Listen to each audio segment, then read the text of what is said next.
मी खूप स्पष्ट म्हटलेलं आहे की एक मौलाना आहे की कोण आहे देवालाच माहीत आहे. पण ते खुलेआम असं म्हणतात आहे की मला 4 बायका आणि 19 मुलं आहे म्हणतात. आणि मला त्या गोष्टीची लाज वाटते की माझं कोरम 19 मुलांचं जे मला पाहिजे होते ते 30-35 मुलं पाहिजे होते आणि ते कोरम मी पूर्ण करू शकलो नाही म्हणे. आणि त्या गोष्टीसाठी मला आजही नाराजगी वाटते. तर मी सगळे हिंदूंनाही सांगन की ते जर खुलेआम म्हणतात आहे 4 बायका आणि 19 मुलं, तर आपण किमान 3-3, 4-4 मुलं आपले हिंदू लोकांनी केले पाहिजे. या ज्या पद्धतीने डॉमिनेट करण्याचा प्रयत्न करत आहे बोलून, तर मला वाटते की आपणही हिंदुस्थानमध्ये या भूमीमध्ये जन्माला आलो आहे. त्यांचा विचार आहे या हिंदुस्थानाला पाकिस्तान बनवण्याचं.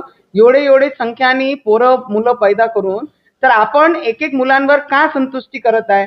4-4, 3-3, 4-4 मुलं आपणही सुद्धा केले पाहिजे. त्याच्यामध्ये काही दुम्मत आपण कोणी ठेवली नाही पाहिजे.